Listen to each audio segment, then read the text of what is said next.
আজকে একটা বড় ইলিশ মাছ নিয়ে আসবে। অনেকদিন ধরে ভাবছি সর্ষে ইলিশ করবো। মেয়েটাও আমার ইলিশ মাছের কথা বলেছিল। আচ্ছা ঠিক আছে, নিয়ে আসবো বড় থেকে একটা ইলিশ মাছ। বাবা, আমার জন্য একটা সুন্দর থেকে জামা নিয়ে আসবে। আমার একটা নতুন জামা পরতে অনেক বেশি ইচ্ছা করছে। আচ্ছা নিয়ে আসবো, কিন্তু তুমি দুষ্টুমি করবে না, লক্ষ্মী মেয়ে হয়ে থাকবে।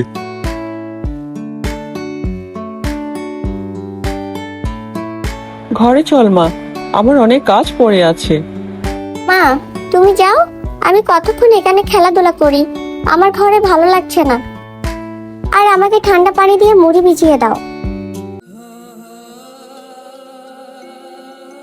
পেছনে কে দাঁড়িয়ে আছো? সামনে আসো। ওমা, কে তুমি? তোমাকে তো আগে কখনো দেখিনি এই পাড়ায়।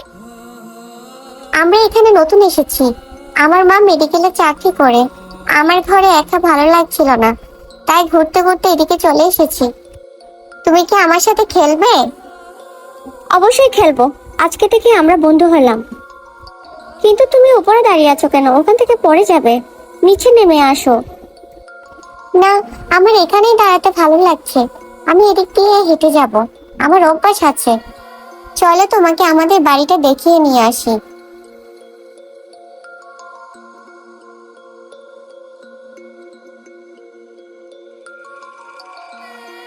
এটাই হচ্ছে আমাদের বাড়ি। আমার মা তো এখন নেই, না হলে তোমাকে খাবার দিত। সমস্যা নেই, আমি সকালে খেয়েছি। এখন আমার পেট ভরা। চলো আমরা খেলি।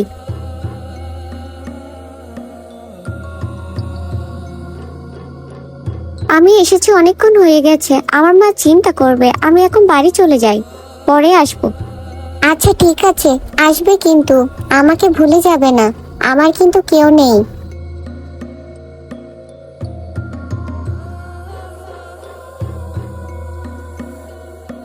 কি রে মা, তোর জন্য চিন্তা করছিলাম, তুই এতক্ষণ কোথায় ছিলি? বাবা, আমার একটা নতুন বান্ধবী হয়েছে। আমি ওদের বাড়ি গিয়েছিলাম। আমার জন্য জামা এনেছো? হ্যাঁ মা, তোর জন্য সুন্দর একটা জামা এনেছে। ভাত খাওয়ার পরে মেয়েকে জামাটা পরিয়ে দিও। মা, আমি আমার জামাটার নতুন বান্ধবীকে দেখিয়ে আসি। কিন্তু রুম্পা, ওদের বাড়ি কোথায় মা? ছোট চাচিদের বাড়ির সামনে একটা বাড়ি আছে না মা, ওটাই। আচ্ছা ঠিক আছে, তাড়াতাড়ি চলে আসিস মা।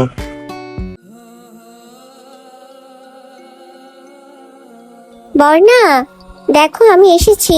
আমার বাবা একটা আমার জন্য নতুন জামা এনেছে, দেখলে আসো। কি হলো? বর্ণা নেই মনে হয়।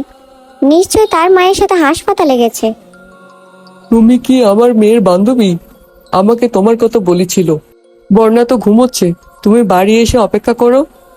না আন্টি, আমি তাহলে পরে আসবো বর্ণার সাথে দেখা করতে।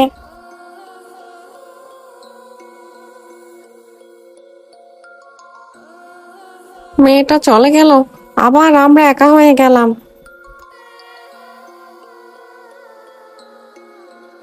তোর বান্ধবীকে দেখিয়েছিস মা? না মা, দেখাতে পারিনি। বর্ণা ঘুমোচ্ছে। তবে ওর মা বলেছিল আমাকে অপেক্ষা করতে। ওর মা হসপিটালে চলে যাচ্ছিল, তাই আর বিরক্ত করিনি। হাসপাতালে কেন যাচ্ছে? উনি কি অসুস্থ? না মা, উনি ওখানে চাকরি করেন। উনি একজন নার্স। কি গো দিদি, কেমন আছো? কয়দিন ধরে বাড়ি ছিলাম না, তাই এদিকে আসতে পারিনি। আমিও চিন্তা করছি তুই কেন আসছিস না। আবারও চলে যাব দিদি, আমার একা থাকতে ভয় লাগে ওই বাড়িতে। আরো সামনের বাড়িতে কেউ নাই যে, তাই। তোদের সামনের বাড়িটাতে একটা পরিবার এসেছে, তো ওরা ঘরটা ভাড়া নিয়েছে। ওই ভদ্র মহিলাটা নাকি হাসপাতালে চাকরি করে। রুম্পা তো আজকে 2 দিন ধরে ওর মেয়ের সাথে খেলাধুলা করে ওদের বাড়িতে গিয়ে। কি বলছো দিদি? ওই বাড়িতে তো কেউ আসেনি এখনো পর্যন্ত। ওই বাড়ির বউটা ডেলিভারির সময় মারা যাওয়ার পর থেকে ওই বাড়িতে কেউ আসতে ভয় পায়। অনেক ভাড়াটিয়া আসে, কিন্তু ঘটনাটা শোনার পরে আর ভাড়া নেয় না, চলে যায়। তুমি রুম্পাকে আজকের পর থেকে একা একা কোথাও যেতে দিও না, চোখে চোখে রাখিও। এখন আমার ওই ভিটায় যেতে ভয় লাগছে। আজকে লাবণী এসেছিল। ওদের বাড়ির সামনে যে বাড়িটা আছে, ওই বাড়িতে নাকি কেউই আসেনি। তাহলে আমাদের রুম্পা কার সাথে কথা বলে, কার সাথে গিয়ে খেলাধুলা করে? দাঁড়াও, আগে রুম্পার সাথে কথা বলি। ও রুম্পা, রুম্পা মা, এদিকে আয় তো।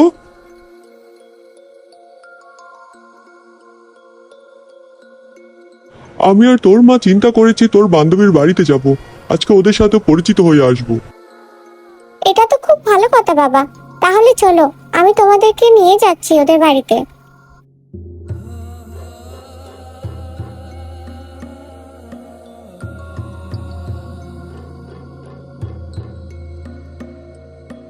বর্ণা, বর্ণা, দেখ আমার মা বাবা এসেছে তোকে দেখার জন্য। মা, বাড়িতে কেউ নাই মনে হয়। এই বাড়িতে কোনো মানুষ থাকে না মা। তুই যাদের সাথে কথা বলেছিস ওরা মানুষ না, ওরা তোর ক্ষতি করতে পারে, তাই আর কখনো এই বাড়িতে আসবি না।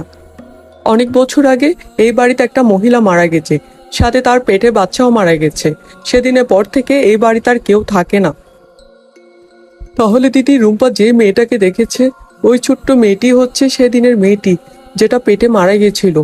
সে এখন বড় হয়েছে, ওরও মেয়ে বাচ্চা হয়েছিল। তো আমি আর এই বাড়িতে থাকবো না, তোমাদের সাথে চলে যাব আমি।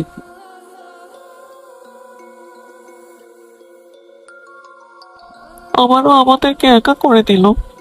সেদিন যদি সেই নার্সটা সতর্ক থাকতো, আজকে আমিও বেঁচে থাকতাম, ওদের সাথে মিলেমিশে থাকতাম আমি আর আমার মেয়ে। ওই নার্সটাকে আমি ছাড়বো না, আমি ফিরে এসেছি তোকে মারার জন্য।